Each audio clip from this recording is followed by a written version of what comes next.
Good morning, students. Today our topic is understanding marginalized, chapter number 7 from social and political life, class 8th. तो कल हमने पढ़ा था Adivasis and development, उसी को आज हम कंटिन्यू करते हैं। तो हमने पढ़ा था कि आदिवासियों को फॉरेस्ट की नॉलेज बहुत होती थी।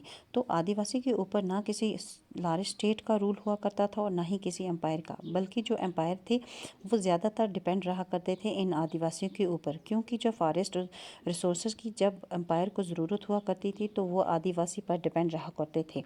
आज के आदिवासी की इमेज पहले आदिवासी से अलग है, क्योंकि पहले आदिवासी की दुनिया ही अलग होती थी। आज के आदिवासी को मार्जिनलाइज्ड कर दिया गया है, क्योंकि इनको पावरलेस कम्युनिटीज़ माना जाता है। अगर हम ब्रिटिश के पहले की बात करें तो आदिवासी शिकार किया करते थे और नोमैड थे।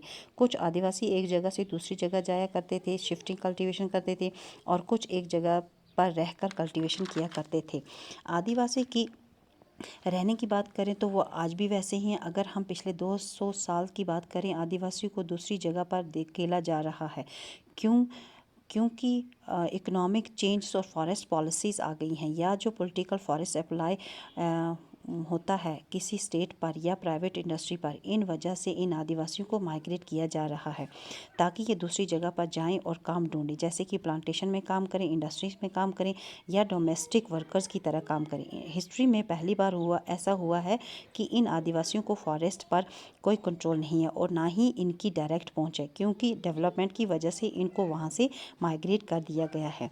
अब 1830 में जब से झारखंड और जो आसपास के जो इलाके हैं उन इलाकों में आदिवासी थे, वो इंडिया और वर्ल्ड के किसी जगह पर आते जाते थे, जैसे कि मॉरिशस, कैरिबियंस, यहाँ तक कि ऑस्ट्रेलिया में भी। जब माइग्रेशन हुआ आदिवासियों का तो इंडिया में आदिवासी कुछ टी प्लांटेशन इंडस्ट्रीज़ जो असम में है वो इन्हीं आदिवासियों की वजह से पॉसिबल हो पाई है। आज की बात करें तो असम में 70 लाख आदिवासी हैं, लेकिन जो आदिवासी का माइग्रेशन हुआ बहुत ही दर्दनाक था। टॉर्चर हुआ उनके ऊपर, इनसे काफ़ी आदिवासी की मौत हो गई।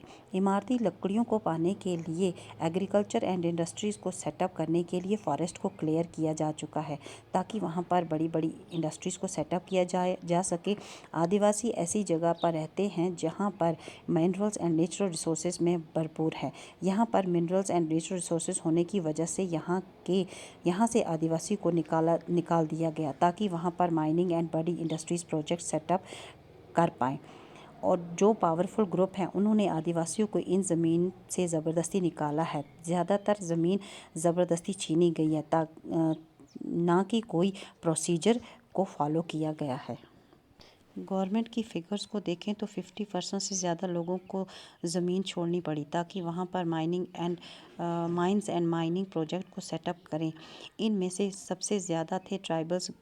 अगर हालांकि आज की सर्वे रिपोर्ट, जो कि ऑर्गेनाइजेशन जो आदिवासी के राइट्स के लिए काम करते हैं, वो देखें तो 79% लोगों को डिस्प्लेस होना पड़ा आंध्र प्रदेश, छत्तीसगढ़, उड़ीसा एंड झारखंड में से।